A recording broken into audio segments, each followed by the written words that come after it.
What is up, everybody? I'm Brett L. Pape. That's Coach Bruce. And this is the Coach Approach. Stay on.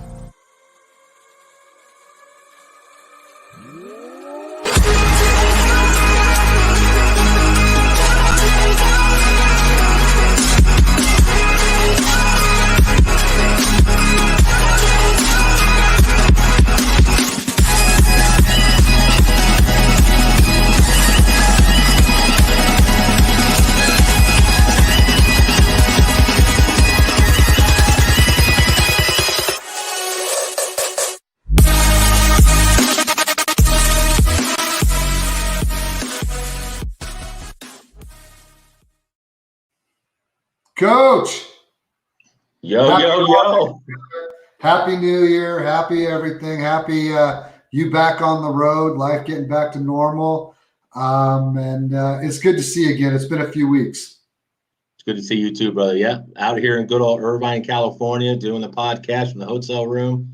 You see I got the nice artistic landscape in the background here with the light reflection. So we're doing it big here on the Coach Approach this week for sure. Well, let's talk about it because pretty much fantasy football as we know it is over as far as the in-season play. And I don't know about you, but I did not have many teams that made the finals. In fact, I had 0 teams that made the finals. I had 5 teams get eliminated in the semifinals. And,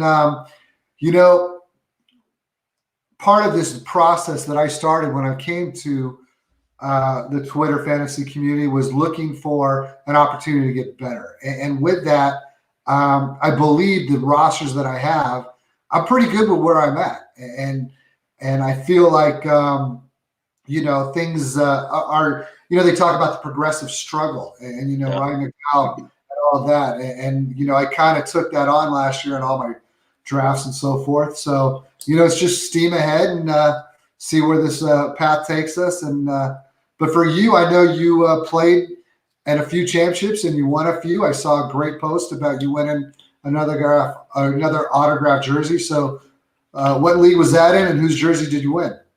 I did. It was nice. It was a mental health awareness charity deal. Anytime there's charity involved, especially if it relates to the Hayden Hurst Foundation and whatnot, I'm always excited to jump into anything charity related like Scott Fishbowl and this league. And what's funny is when it got down the end, I'm in so many leagues, I forgot what the prize was. So I thought it was a cash league. So, I win and I sent a DM to the commissioner. I'm like, hey, this is going to sound really dumb, but I can't remember, what the pot was. It was, this is the one for charity. And, it just says mental health awareness league. So I didn't, I couldn't remember. And I said, oh, that's great, man. What charity? And he sends me the thing and all of a sudden he posts it on Twitter. I won the DJ Moore autographed jersey. So half the buy-in goes, I think, towards the cost of the jersey probably, and then the other half goes towards charity. So I was super excited to get that done and win that one. Last year I was fortunate enough to win a Calvin Ridley jersey, and at another league I was in this year for the Christian McCaffrey jersey, and that one did not go so well just due to injuries and COVID. But no, I ended up in seven championships and was able to take away 4 from that. Those are my money league / there's obviously DJ Moore. Yeah, 4 out of 7 of those. And then I found out yesterday on the lineup showdown one that I'm in the final. I won it, and I took over an orphan 3 weeks in. And every single week you have to pick a lineup. But once you pick those players, you can't use them again the rest of the year. So there's a strategy in how you pick your lineup every month or every week. And so I got asked to jump in from the guy that puts it on, and this team was in last place after 3 weeks. And I was able to get it the first place through week 17. So I thought I won the league. And he goes, oh, I didn't realize you couldn't pick players for week 18. We're going to go ahead and continue it into week 18. And I'm like, all right, no problem. No big deal. So I thought I won that one too, but now we got to go into week 18 and the roles of the playoffs. But yeah, no, it was definitely a fun year this year in fantasy football. I didn't win as many as I would have liked, but certainly enjoyed the ride along the way. Well, that's awesome.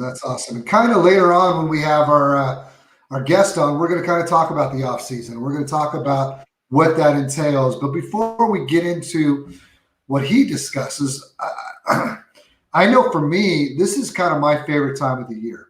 And I tweeted about it yesterday in the sense that, and it's not just that, I'm back to being 0-0, and you know, there's hope, and we've got a long time before we get to put a roster in again. So there's a lot of opportunity to improve the rosters. And kind of the first thing I like to do, though, I don't know about you, but and a lot of people say there are no breaks in Dynasty. I kind of take one. I kind of, you know, when you have 37 rosters and I think 34 of them are Dynasty, it takes a lot of time to kind of go through that. So I kind of wind down for the next couple of weeks. What about you, Coach? Do you take any breaks, or are you already kind of approaching and getting right into it? You know, it's funny. You and I have talked about this. We've both done Dynasty. I think both of us just did our second year ever being in Dynasty leagues this season. We were both redraft guys for so many years. So I've got, like you, 30, I think it was 33, 34 teams. I can't remember now. But, you know, there was a couple best ball ones, which once you draft those, you're done. You don't do it in the rest of the year. And then I've got 4 or 5 redraft leagues, a couple home leagues, and everything else is Dynasty related. And so for me, it's fun because I'm like, okay, I'm going to take a couple weeks off. But some of our leagues, our commissioners wasted no time. As soon as the Monday night game was over, we get to Tuesday morning, they have finalized that league. They paid everything out through League Safe, which is awesome. You just get your money right away. And then the very next day, the new year for the 2022 Dynasty leagues are open. And there's trading happening right now. There's offers being made. There's guys putting on the trading block. There's conversations going on. And it's like, man, we haven't even had a chance to really process, you know, what's going on. And in the real NFL, we're in week 18. There's playoff scenarios at stake. And here we are in fantasy. We're already thinking 2022. Who are you getting rid of? Who are you high on? So I'm already entrenched in it. I've got a couple of trade offers out, or a couple of trade offers that have been sent over to me that I got to talk through still. I couldn't even tell you what they are off the top of my head without going in and looking. But I got one today. I haven't. I mean, I got one today. I kind of I gave it a brief little look. It didn't make me feel like I wanted to go quickly accept.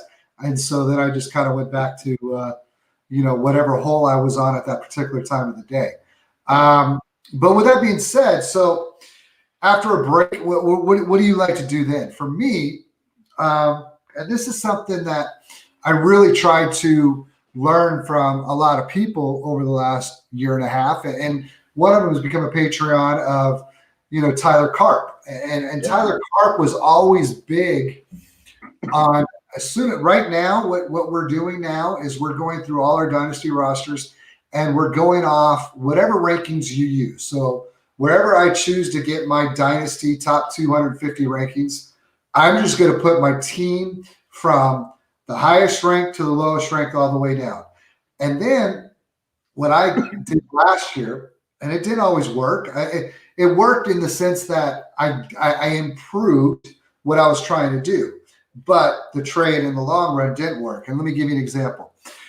When I get my rankings set, I get my teams all set up there, then all I'm trying to do is I look at other teams' rosters, looking for players that may be higher ranked than a guy that, you know, I may have a guy, and we'll give you an example. Last year I had Joe Mixon. The rankings that I based it off of were he was ranked, let's say, 32 in Dynasty. And then the opponent had the guy, the trade partner, had no receiver whatsoever. Excuse me, no running backs whatsoever. And he was pretty good at receiver. So he had Calvin Ridley, who the rankings that I were going off of, he was like the 17th player ranked in Dynasty. So right. I sent a Mixon for Ridley offer, and he accepted. And so I do that with all my Dynasty teams right now, is where I'm just trying to, because, you know, as everybody says, we don't put a roster until week 1 of 2022.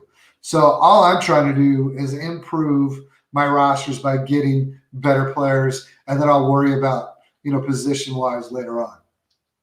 Yeah, you know, I made a couple trades during the playoffs. It was, you know, I was going into I was either seeded 1 or 2, and I thought I was in a position to win now, you know, win it all. So in the 2 championships I didn't win, ironically, I traded right before. I was a little bit weaker at the running back spot, and I picked up David Montgomery in 2 different leagues. I liked his matchups towards, you know, the end of the season, and so I did it to make a playoff run and obviously close out the number 1 seed. Both those leagues I lost in the first round, you know, so it was so frustrating to be like, and so now I don't have a number 1 draft pick, but they were going to be a late first anyway because I have placed the season. I already know I got the 1.12. So I was okay. Like I'll take a David Montgomery, who's a high volume guy. They're going to bring somebody else in next year when Nagy's gone. I think he's going to understand, how to utilize the Bears and Justin Fields in that run game. So I see big things for him, even with Khalil Herbert there. But I took a shot. I'm like, hey, I'm taking a shot to win now, but I also am in a much better position in 2022. The running back that's only 24 years old, they get higher volume and was used more in the passing game at the end of the season. So I felt good about it, but frustrated I didn't win those two. But yeah, it's trading is what makes Dynasty so much fun. Like when people ask me, about redraft, people that know that we've got a podcast or see Twitter or friends and family that are like, oh, hey, I'm talking about doing this league, I want to send you, a couple trade offers I got. They'll send me their roster. And I'm like, okay, are you in a dynasty league? Are you in a redraft league? And they don't know what either one of those mean. Right. They're just like, well, what do you mean? Well, redraft means you pick your entire team. The next year you start all over again. He goes, oh, yeah, that's what I do. Okay. I explained what dynasty was. And he's like, oh, yeah, I'm doing dynasty. Standard, 1 quarterback, 2 running backs, 3 wide receivers, kicker, defense. And that's my roster. And it's, you almost get bored with it, right?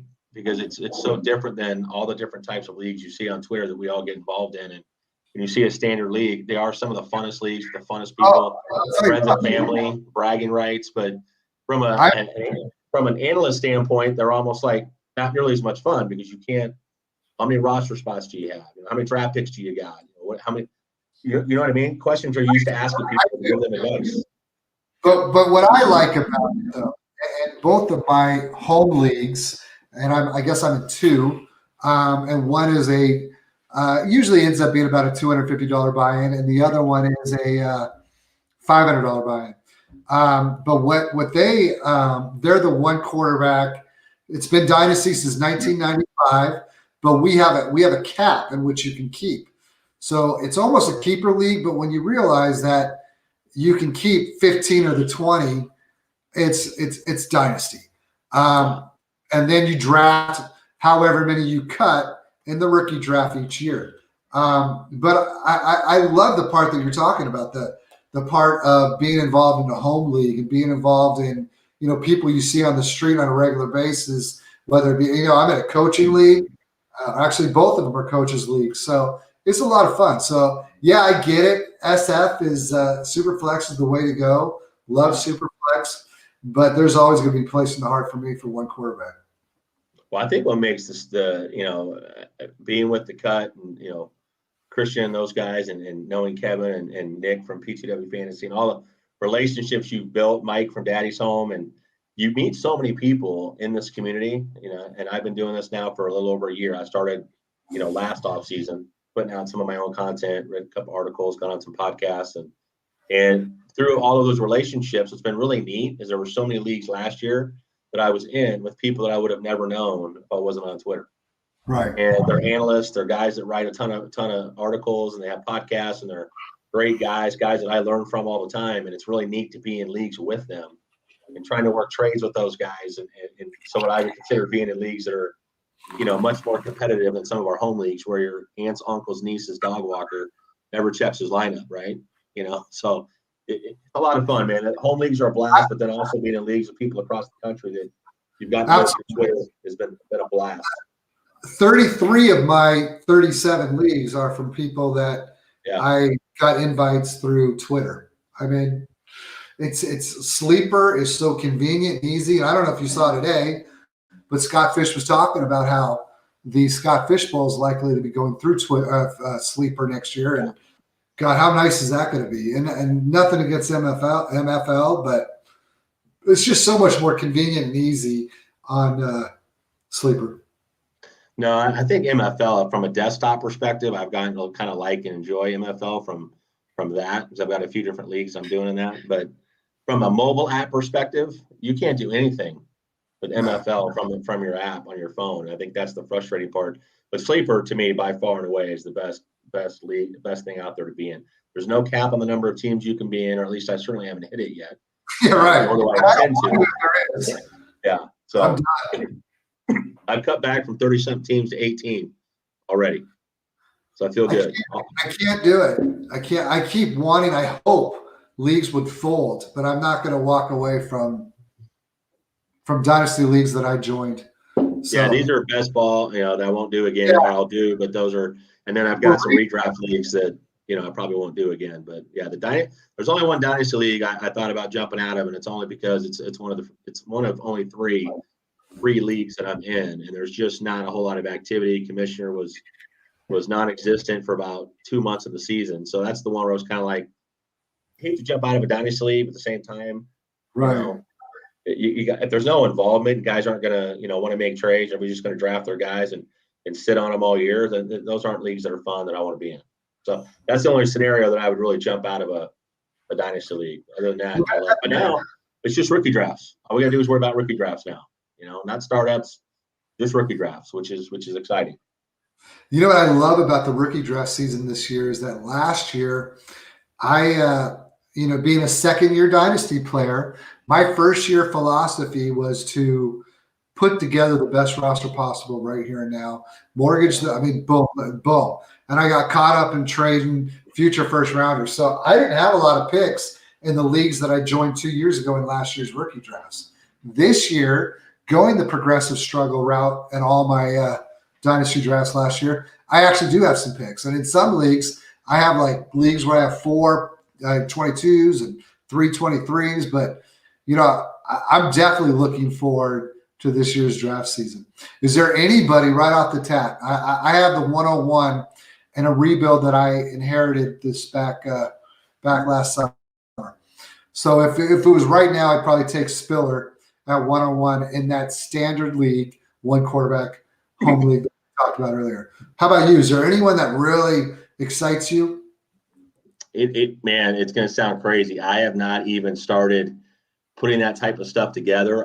I take about, from that perspective, I'll start be active in my leagues, but as far as player evaluation goes and things like that, I'll start breaking down film here in about, first week of January. I usually start doing that around early February. And then as I get into so now I've kind of got them all set up pre-draft. March is a month I go back and start doing consensus rankings as all the big sites come out with rankings, both rookie and, for Dynasty drafts. And I'll start compiling all that data, but I don't usually start putting out my mock drafts and stuff until I get into middle of February. So I don't even look. I can't even tell you my 1.01 is right now without pulling it up. Right. And I don't have it pulled up right now, but I don't start doing that for another 30 days, man. And we still got guys that are going to declare. If you talked to me last offseason going into this draft, a lot of people would have said, well, Spencer, not 1.01 necessarily, but Spencer Rattler was the guy that was supposed to be the front runner for the Heisman. We know how that played out. Not only is he not in the running for the Heisman, he got pulled mid-season, and now he's transferred out to South Carolina. That's how things can change. So, are there going to be injuries? Are Sure. guys going to So there's so much up in the air right now. I just don't like to put out who my guy is right now until I dig a little deeper. I hear you, but for me, that part of the off season really is probably my favorite time. And a big part of that is that I've always been a huge NFL draft guy. I mean, I can remember when it would be 4 rounds on a Saturday and 3 rounds on a Sunday, or vice versa. And I would kind of always have it recorded and watch it all the way through. And I try. We have a draft party. My 2 stepsons come up every year. One lives in Iowa now, so I doubt that he'll make it this year. But we always have draft parties here. I mean, it's a big part of the fun for me. So I'm always looking at mock drafts for the future, just because it's something that I find real exciting. Yeah, it's funny. I put something on Twitter the other day, and I said, there's so many. I was talking about how I'm in a lot of leagues now with a lot of analysts and people I've met through the community and people that I've just connected with that just have a passion for football like I do. And it's interesting because now we're going to this next offseason. I put up a post on Twitter that said, hey, there's a lot of relationships I made this year and guys I want to get into leagues with. You're gonna hear from me, right? Just kind of making a joke. Well, then the guy comments on it and says, hey, DM me, I'm interested. So I DM him. I say, hey, what do you got? He's like, oh, I got a $500 buy-in, no rake, blah, blah, blah. And I'm like, I don't know. He's probably a great guy. We follow each other. We don't interact a ton. I won't say who, because I'm sure he's probably a great guy. But my first thing was, if I'm putting $500 into a fantasy league, it's got to be with people that I know. Unfortunately, I've been a part of a league where there was some sabotaging going on. A couple buddies getting together. It's a high buy-in. There's a couple trades going on. Like, man, if I'm going to throw $500 in, it's going to be with people that I know who's in that league. That's no offense to him. I appreciated the offer, but that's a little too high stake for me with a bunch of people I don't know. No, I totally get that. Everyone talks about trade deadlines. They talk about fear of collusion with trading and so forth. And every time that is brought up, because there's a couple rules in my home league that I really don't like, and they're set up in the hopes of making sure that there isn't collusion. One of them is you can't trade. Like if I had CD Lamb, I traded for CD Lamb last spring in my home league. Right. I cannot trade CD Lamb to that owner for 1 calendar year afterward, because people are afraid that, he just helped me out for that moment and I just gave him back later.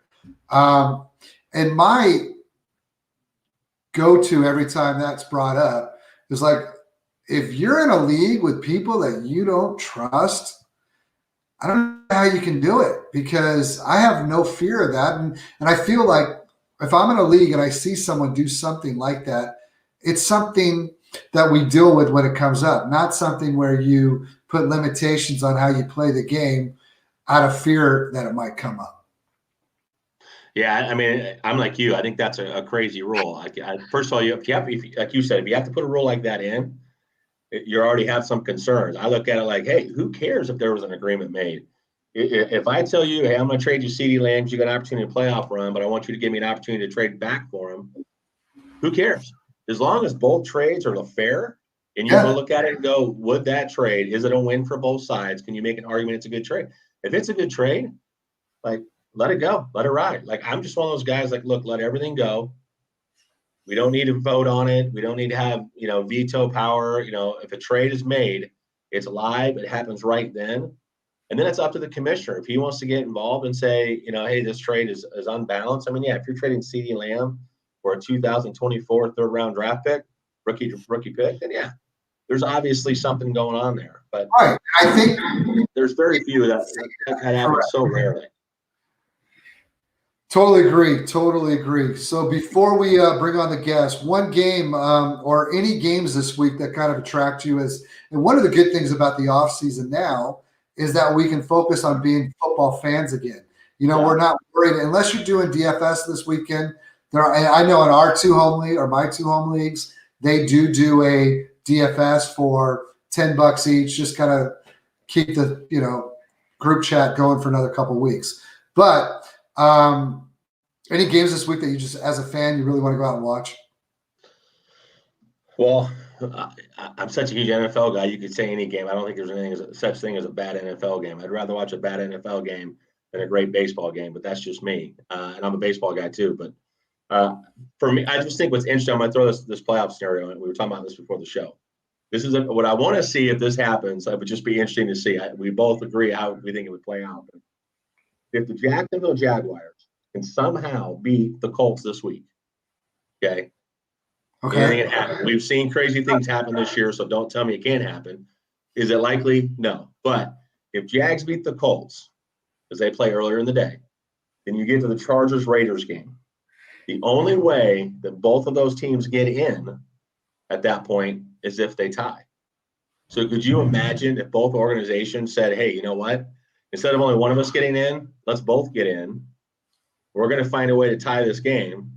And could you imagine? I mean, you got to play the game, right? You're not going to have two teams forfeit in the NFL. You got to play the game. So it's an interesting thing that just it'd be weird to see if Jacksonville upsets the Colts.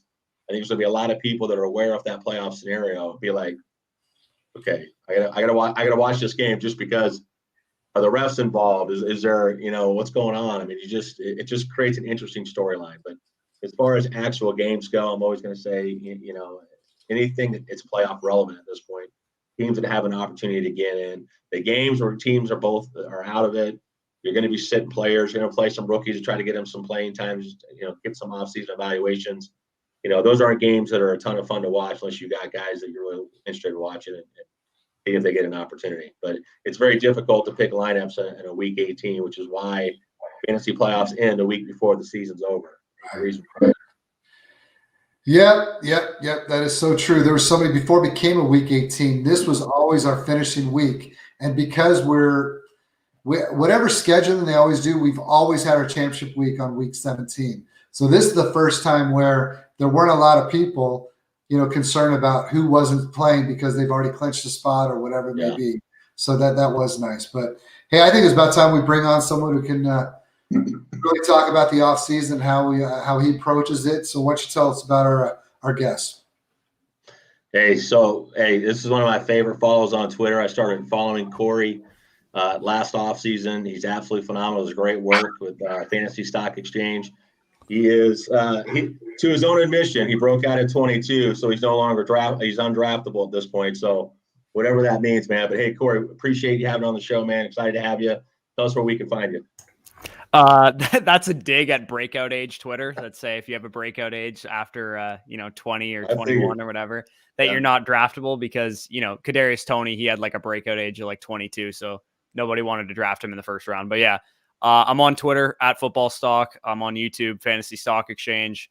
That's the majority of the stuff that we got going on. Patreon.com/Fantasy Stock Exchange for Dynasty rankings and all the stuff that we'll be doing this offseason. We used to have a website, but cost a little bit too much money to run, and it was a little bit too much effort to run for two 22-year-olds, two 23-year-olds or whatever. So we had to, switch over to Patreon. But yeah, happy to be on.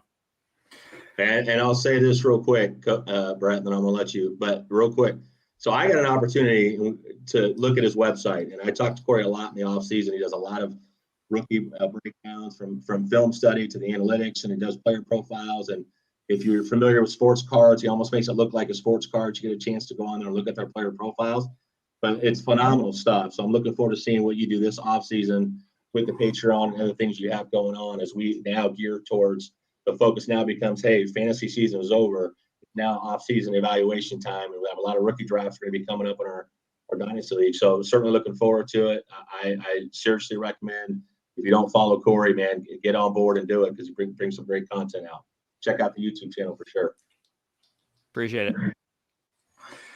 Well, Corey, here's what I'd like to get into. And we're talking about off-season tonight. And before you can really get into the offseason, for me, it's time to I kind of like to evaluate or reevaluate what's happened in the past year. And in doing so, if you were going to talk about three guys that really kind of you expected a heck of a lot more, but just didn't produce, whatever the reason, I mean, Calvin Ridley obviously is someone, but those circumstances, we wish nothing but the best for him. But just any type of player that really didn't live up to what people thought was going to happen in 21. Probably the guy for me that was the biggest miss was Saquon Barkley, because I was, at the direction of a lot of the doctors and stuff on Twitter. Some of them were worried, some of them weren't. I was willing to take the plunge that Saquon Barkley was his old self, his 2018, 2019 self. I didn't take into account, I did take into account the injury risk, which obviously creeped up again this year, but just how bad the Giants offense was, I didn't think that was going to be the case, especially with Saquon coming back, with, the addition of Kadarius Toney and Kenny Golladay and all the other guys that they already had there with Shepard and Ingram and those guys. I just thought the offense with, Andrew Thomas stepped up the second half of last year, thought their line would be better, thought Daniel Jones might play better. Just 31st in scoring. What are you going to do? That's exactly what I didn't expect to happen with Saquon back on the field, because he's been the engine of that offense and he just didn't look the same this year. So I'm thinking it's, a buy low situation and from a dynasty perspective, but it's pretty hard to ignore how, poor he played and how much the injuries affected him. Yeah, I saw a stat line on Barkley. I agree with you 100%. Barkley was a guy I was like you. I felt like his Project 32, I was doing my breakdown of the Giants, during the preseason, and I felt that there was an opportunity there for the Giants offense to take another step because of the additions that you already mentioned with Saquon Barkley coming back. I just felt like he was going to have a good year. He was going to have a bounce back year. And there's an interesting stat that I read on Twitter the other day that was talking about how many games or how many carries he's had without a 10-plus yard run. I can't remember what the number of run, but it was a staggering number. And you look at someone like him with the amount of athleticism that he has and what he can do out of the backfield in the passing game when he's utilized properly as well. And it's very surprising that Barkley had the year that he did, for sure. I'm still buying on if I can buy it low, which now is the time to do that. If I can get him, I still think there's belief there that he can turn the corner. I'm certainly willing to throw a dart at it still. Yeah, Yeah, for sure. Corey. Honestly, go I ahead. feel like Jonathan Taylor might be what we wanted Saquon Barkley to be Yeah. honest, because like the exact, the breakaway speed, the athleticism, all that stuff, kind of attributed to what Jonathan Taylor's great season was. That's basically what I expected from Jonathan Taylor coming out of college. Like my comp for him was Saquon Barkley, which I didn't want to compare anybody to Saquon Barkley, but the fourth all-time leading rusher in NCAA history in only 3 seasons. Pretty decent guy to compare to Saquon. So yeah, that was I was really high on both guys. Only one of them ended up hitting. One hit big, obviously, and then one missed big. You got another guy for us, Corey? Yeah, another guy that I was pretty high on that didn't end up working out was Chase Claypool. I really thought that coming into this season, we could have seen the DK Metcalf type ascension. The skill set was the same. They're both downfield wide receivers, freak athletes, big, bodied wide receivers. And it's not like the opportunities weren't there. He was still being targeted pretty well and still being targeted downfield and in the red zone. It's just, Big Ben, clearly a shell of him for his former self. And honestly, Claypool didn't make it a whole lot easier on him either. He didn't come down with a lot of contested catches or anything like that. So Claypool was a guy that I was really expecting the second year wide receiver breakout from after 100 target, 10 touchdown rookie season. I really thought he was going to take the huge next step this year, and it didn't happen. Hopefully, again, another guy that I'm willing to buy into from a dynasty perspective for a chance to the third year wide receiver breakout, hopefully with a better quarterback at the helm. Yeah, that's another good one too. I was big on Claypool. I even had him in my rankings. I want to say I had him ahead of Deontay Johnson, which I know I took a little bit of flack on that, but I felt like with the new offensive coordinator coming in last year with Big Ben, it was all about get the ball in his hands as quickly as you can, let guys make plays in space. I felt like there'd be a little bit more verticality, an intermediate passing game this year with the new changes, more dig routes, more crossing routes, more over routes. You didn't see that. It was still a lot of the same stuff you saw last year. And so I felt like the touchdown upside of Chase Claypool, Deontay Johnson would be the most targeted receiver, may lead the team in receptions, but I felt like Claypool could lead the team in yardage and touchdowns the way he would be used in the red zone. But it just didn't happen. So we're 2 for 2, man. I agree with you 100% there. I'll add one just for fun. We didn't talk about this before the show, but it's interesting. I was, everybody knows I'm a huge Cowboy fan, so we don't need to make a surprise there. Corey, I think you joked around me about that yesterday. But CeeDee Lamb, is a guy that, the numbers he put up there this year were decent, sure. But the fact that Dalton Schultz is your second leading receiver in Dallas, the Amari Cooper only missing a game and a half, is very, very surprising that Cowboys offense was not able to utilize guys like that have bigger, for them to be in the 70 catch, 1,000-yard, only 6 touchdown type season. I think there's a lot of guys that drafted CeeDee Lamb, really high and expect a lot more output this season, than what we got in Dallas. That's a guy that I think underproduced as well. Yeah, I think Lamb was also in that, the running for the second year wide receiver breakout, similar to what we saw from A.J. Brown 2 years ago and DK Metcalf. I really thought Justin Jefferson and CeeDee Lamb were just locks to take that next step. And again, one guy definitely did, the other guy not so much. Lamb was a guy that I really thought was going to make that leap. And honestly, the Cowboys tight end thing, I was really on that. I had a lot of Blake Jarwin in all leagues. Dalton Schultz just outplayed him and outperformed him to the point that the process obviously was there for taking Blake Jarwin, high scoring offense, especially in best ball, when you didn't have to choose when to start the guy. You figured he was going to have scoring opportunities, and it was just completely Dalton Schultz's job. Baffling. Absolutely baffling. I was a huge Jarwin guy in the offseason too. I wasn't Jar winning, I was Jar losing, that's for sure. Yeah. Well, I asked for 3, but we're going to go ahead and move on to guys that you hit on and guys that you really kind of can take a nice little prideful smile that you were right about. So give us a couple of those guys. Yeah, in our draft guide, I wrote up the number 1 league winning running back in fantasy this year was Jonathan Taylor. So that I kind of already touched on that, so I'll just skip over that one. But he was definitely the guy that I was probably most right on this year. And a guy that I was, obviously a sleeper, a deep sleeper for most people, that I feel like I was, kind of alone in the pack of liking this year was Elijah Mitchell. I was, all the way in on the potential, Jamal Williams, Aaron Jones situation way back in their rookie years, where you have the 3rd round rookie in Jamal Williams and the 6th round rookie in Aaron Jones, and one is just the better prospect. I had a better grade on Elijah Mitchell than I did on Trey Sermon. I thought Elijah Mitchell just had a complete game. He could do everything. Wasn't spectacular in any one area, but went to the combine or his pro day, and tested out the gym. He was a phenomenal athlete, and I wasn't expecting that to happen. I was really, really shocked that he fell to the 6th round. I had a 3rd round grade on the guy. And again, it was higher than the 4th round grade that I had on Trey Sermon. So in all my rookie drafts, I pretty much snatched up Elijah Mitchell and in like the 3rd, 4th round. And he ended up paying off big time for me. I wish I would have taken more plunges in like the end of redraft leagues, so I didn't have to, blow all my waiver money on him. But yeah, Elijah Mitchell was definitely one that I felt pretty good about hitting on. I love it. And I love it because for me, I got a lot of Elijah Mitchell myself in the drafts. And it was because it was always in the 3rd and the 4th round. And you're sitting there and you're thinking, San Francisco is a rushing offense you want to have a piece of.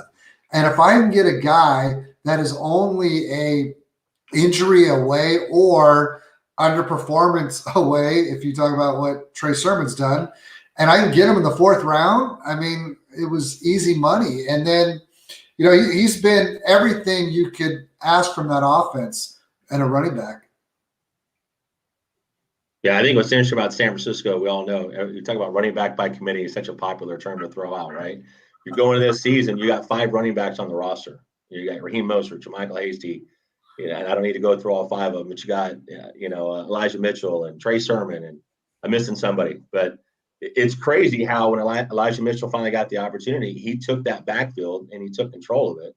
And he was getting the 25 touches a game as a lead back. And I think there's people that thought Jeff Wilson, there's the other one, that when injuries started happening, Raheem Mostert might get an opportunity, and Trey Sermon just never got a chance, and deservedly so. I mean, that's what people have to understand. What you put in practice is what translates to your playing time on the field. You've got to earn carries, and I love it when a coach doesn't necessarily take draft capital and make that the only reason a guy plays, right? They took a back they took later in the draft that was outplaying him in practice and deserved an opportunity, and he got it and he ran with it. So that's a great call right there, man. I think Damian Parsons was on our show, Brett, a while back, talking about running backs, and he touched on why Elijah Mitchell he felt was a better fit, not only in that scheme, but as a player in the NFL than Trey Sermon was. Right. And I think to your point, he had Jerick McKinnon, Kyle Shanahan, right? And he was a highly paid running back a couple of years ago. Raheem Mostert had been on 6 NFL teams or whatever, was a journeyman running back, and he started him over that. And that was a big part of my, analysis for why Elijah Mitchell was my number 1 sleeper. I did a video back in like May, right after the draft, my top 5 rookie sleepers for people to grab in rookie drafts. And Khalil Herbert was also in that video too. Yeah. But yeah, Elijah Mitchell was definitely one of my biggest hits for sure. Well, let me ask you this, Corey, and I sit here and I see your incredibly impressive group of jerseys behind you, and I look at a 22-year-old kid who is putting a hell of a lot of time and effort into this, and just over the last 15 minutes, I can tell that you know what the hell you're talking about. So how'd that happen? I mean, because I'm an old school guy. I coached high school football for 20 some odd years. Coach Bruce did. I mean, we're 50 and 40. What Bruce is 44. I'm going to be nice. But where did this come from? Where did your player evaluation, where did your niche come from? Honestly, it came from listening to other people. Like I obviously I played fantasy football. I watched football when I was a kid. Number 20 above me, Rondé Barber was my favorite player when I was a kid. When I was a kid, the Bucks were, the team. Obviously, they won the Super Bowl the first year that I can remember watching football, and they had, the best defense in the league. And I really liked, playing corner. If I could play any position in the NFL, it'd be corner. Like I just feel like that's just an awesome position to play. But yeah, I kind of listened to guys like RIP to, Mike Tagliere, guys like that, and just basically listened to their analysis and started to form my own opinions and do my own kind of evaluations when I was like in high school and just coming out of high school. And then eventually, once COVID started, me and a couple of my buddies that had met through Nick Arcolano, Big Dogs Fantasy, had a Discord basically, and we all kind of met and talked about starting our own YouTube channel. And that's how I met Danny, who's my co-host, and some of the other guys that I've worked with. And we just started it. As soon as COVID started, we didn't really have anything else to do. So we started to get into, the rookie stuff because it was like March at that point, and we just started digging into that stuff. And then over the course of the last, I guess, like almost 2 years now, I've kind of refined and evaluated my process a lot to the point that I feel like I've gotten a lot better at it than I was back then. It's interesting, man. To Brett's question, I don't get it. I look back when I was 22, and I was that typical Van Wilder college kid, right? I was all about partying and chasing tail and playing ball. And like even I played fantasy football, but obviously back then it was a lot different than it is now. But dude, the amount of time and effort, your YouTube channel's outstanding. And I'm on there quite a bit listening in, and all the videos you guys put out and the content is absolutely phenomenal. You and Danny do a great job. But I just think back at what I was doing at that age, and you're so far above and beyond what I was at that age, man. It's impressive. Appreciate it. I'm actually 23. I was 22 when I started the channel, which is why I said I broke out at 22. Danny's actually 21. He's 2 years younger than me. So there you go. He's a Cowboys fan though, so we like Danny. He is a Cowboys fan, unfortunately. I get it. Okay, so since we're in the official offseason time, if I've just got some extra picks laying around or some guys I need to try and ship off, who are guys I should target? Some buy low candidates and stuff. Yeah. Yeah. So, I mean, I already kind of talked about Chase Claypool. I think he's, a guy that a lot of people are going to be targeting in trades. I feel like most of the guys that are in their second year now that maybe, underwhelmed a little bit. We touched on CeeDee Lamb already too. Brandon Ayuk obviously had a bit of an up and down rookie season. I think targeting young wide receivers is usually always a smart idea, especially when we've seen production from them in the NFL already, which is what we've seen from the guys that I kind of just mentioned. So those guys all, strike a bell for me as players that I'm looking to target. And I'll go with a little bit of a homer pick. I don't see a chance in hell that Leonard Fournette makes it out of Tampa Bay into free agency. And if you're getting, if you're a contending team and you have, a late first round pick or early second round pick or, a combination of picks and, win now or rebuilding assets that you want to send to somebody trying to move Leonard Fournette, I think the guy's not going anywhere. And we've seen he gets every ounce of work for that team when he's on the field. Obviously, he had, he was averaging the same amount of targets per game that DeAndre Swift was this year. Like, this was a guy heavily involved in the receiving game, obviously getting the bulk of the carries, getting all the inside the 5 red zone work for a top 3 scoring offense.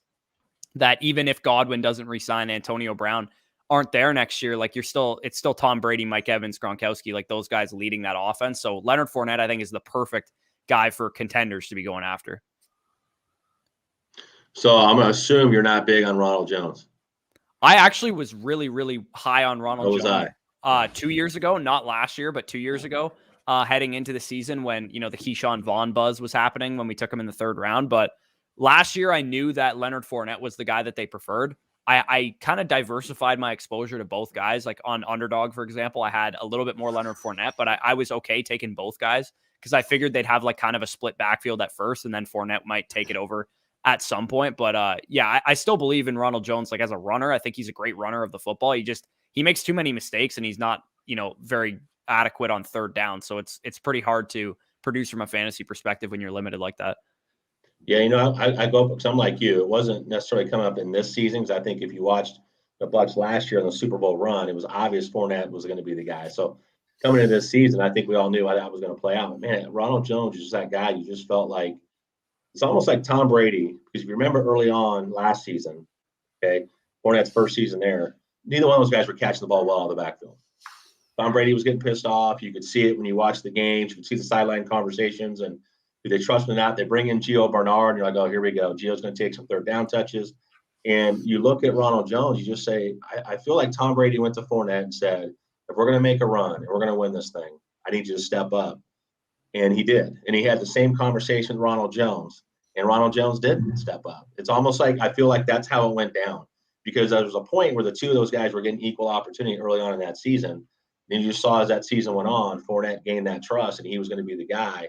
That I don't think anybody should be surprised by what happened this year, although I will say Fournette, was a little bit better. I think people realized he wasn't going to be as good as he was, but certainly felt he was going to be the guy heading into the season. But the Ronald Jones collapse was just unbelievable. I felt like talent-wise, he could get it done at the NFL level. You talk about a guy to me, I think needs a fresh start somewhere else. Ronald Jones is that guy. So we'll see how it plays out. Good call on Fournette, though. Talk about a guy that brought his career back, huh? Yeah, no kidding. And he kind of did Wally Pip Ronald Jones a little bit, because Rojo at the end of the 2020 season got COVID, I believe, or was placed on the COVID list. And then he also suffered an injury, which led to the playoff Lenny stuff. So obviously he did kind of lose it. He was almost a 1,000-yard running back last year, or 2 years ago, I guess. So the fact that he kind of like lost his job from injury, I mean, he never got it back, obviously, because Leonard Fournette played phenomenal in the playoffs. And I got to watch a Super Bowl championship for my team, which was pretty awesome last year. How do you balance it all? And let me ask you this. You talk about people you pick for underdog earlier. Are you an analyst first or are you a player first? I think so. What I do and what I try to do, I don't like making videos that I think people will like, if that makes any sense. Now, I don't mean that in a bad way, but what I'm trying to do with my YouTube channel and what me and Danny have both we're kind of aligned in this vision is that we were going to do this research anyway, because to your question, we are players first. We're fantasy players. And what I'm basically doing is just sharing my research. So I do a lot of videos that are like really in depth. And honestly, I'm kind of surprised some people can even follow my logic half the time, because I'm like all over the place with like random spreadsheets that I'm throwing in videos. But that's my favorite part of the fantasy season, is getting deep into like the spreadsheets and, recognizing trends and, building models and stuff like that. I really love doing stuff like that. So yeah, I would definitely consider myself a player first. I think what I'm trying to do is educate people to become better fantasy players, to the point that they don't need to watch my YouTube channel anymore. So you do all the player evaluation. So how do you plan for rookie drafts? Are you a guy? There's always a constant debate about take talent over need. And so, I mean, like, I need a running back or whatever. Well, don't worry about that. If the best guy is Jamar Chase, you take Jamar Chase. So kind of where are you at on that?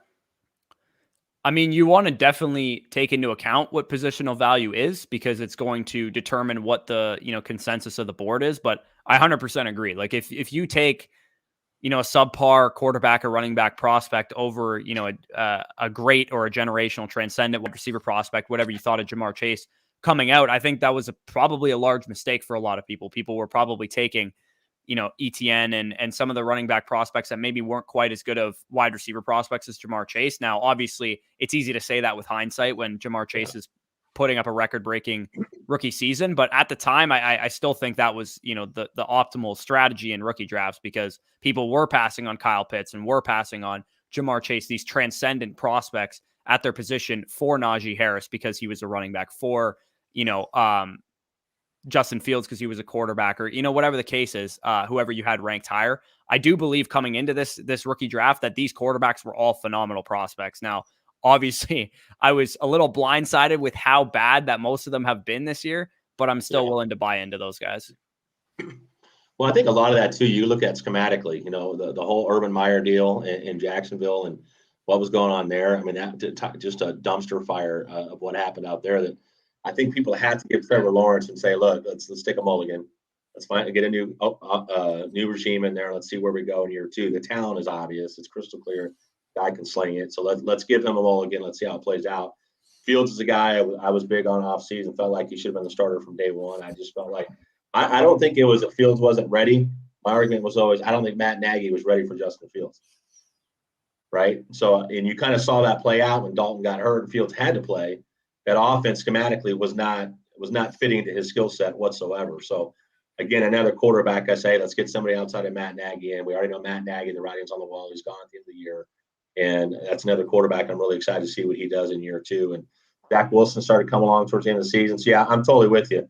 But I want to go back to your point real quick before we go on, because we're in this day, and Brett, you know this. We're in that day and age now where it's like, do you want to read articles or do you want to watch videos? You're starting to see some analysts that are starting to transition from less articles and doing more videos, right? And for me, when you talked about your YouTube channel, I'm that guy. I'll get on and talk football all day long. I do not want to write an article. I want nothing to do with it. I'm the same way when it comes to reading material. There are some really, really good writers in this space that do phenomenal work, and I love to read their stuff. But I feel like if more people like your stuff on the videos, I'd much rather go watch your video. I've really gotten big into TikTok fantasy football. A lot of stuff Nick Script is doing and Josh Larkey and those guys are doing on that, because 30 seconds. I know who I'm looking for this week. I see the stats up on the screen. The analyst is talking through the reasons why. And I feel like I get so much more substance in such a quicker time frame. I'd rather watch the YouTube videos, especially when it comes to player evaluations. You don't watch a lot of college football and you have rookie drafts coming up. Well, give me all the videos in the world you can give me. Right? Now, I like to watch film, so I like to break players down. But for a lot of people that just play fantasy football, I'd much rather watch a YouTube video of a player evaluation than read an article about it. But maybe that's just me. But like the space is moving towards that. I'm glad you brought that up because in our Patreon, as much as I liked writing those articles that I'm sure you read a couple of them last year. Yeah, for sure. I feel like it is a dying breed of content. Unfortunately, there's some, I like Pat Corain for NBC Sports Edge. He does a phenomenal breakdown of the DFS slate every week that I absolutely love reading. But he's one of the only guys that I still like read his content. Everybody else, I consume their content via videos and podcasts or whatever. And I think, like you kind of talked about, we're getting so short attention span that even TikTok is enough to like suffice us in terms of our content. So yeah, I totally agree. I think, gone are the days of the 20-page articles that, would break down every single game every week. And again, there's some people that do those every week and they're phenomenally done. It's just, it's a lot harder to digest all that information. Whereas, when Pat Corain hops on a podcast, I'm like instantly listening to it rather than when he, goes on to and writes an article or whatever. I'm less likely to read something like that. It just breaks my heart.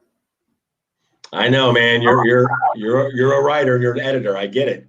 Yeah. This is tough to hear, but I totally get it. I mean, look, it's all about time, and fantasy football already takes up way too much time when you have 37 teams and you're doing this, that, or that. So I totally get it because it's so quick, so easy, and you hear it. You can do it while you're driving home. I mean, but at the same time, reading good content from, I think DLF has great articles. I think a lot of places out there you can go, and I like the content, the written content, much better in the off season than I do the typical StartSit questions or whatever type articles. I want to learn process more than I feel like I'm at the point where I may ask Bruce if, hey coach, what do you think I should start this week? I'm not going to go look at a start and sit article.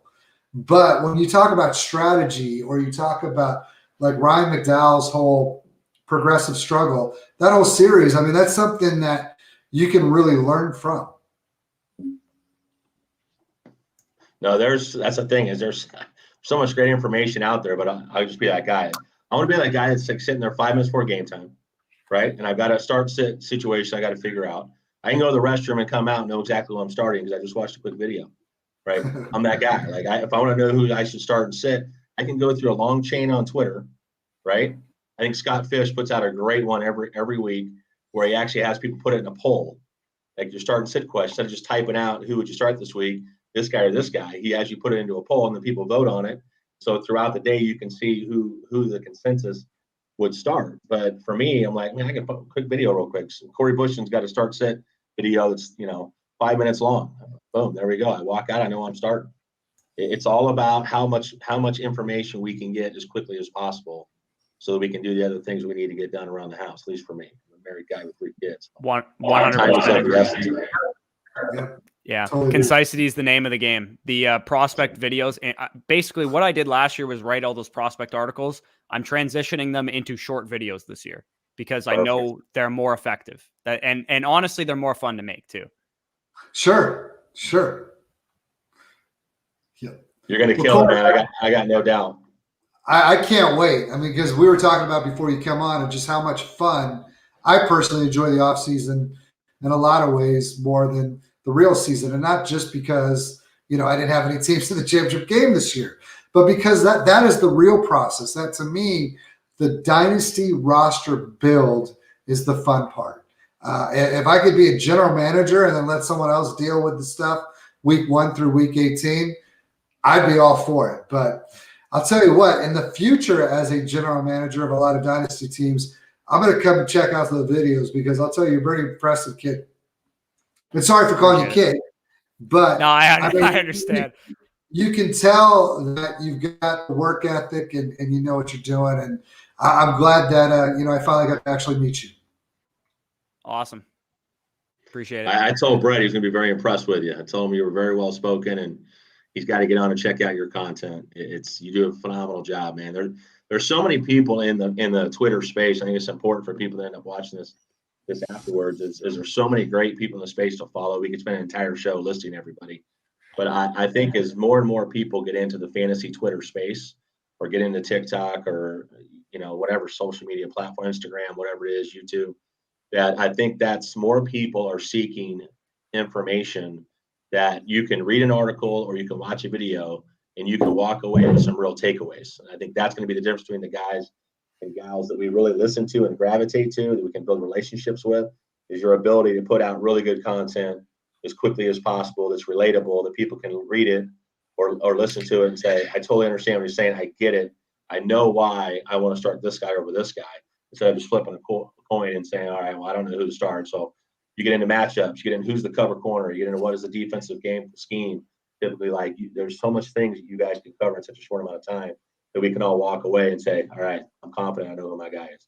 And look, we miss sometimes, right? Sometimes we think it's an obvious pick and we miss, and then you get the message like, I would have won the league if it wasn't for, you telling me to start so-and-so. It's like, hey, the process was correct. Sometimes the results don't line up. It's just that's the fantasy game that we play. Yeah, for sure.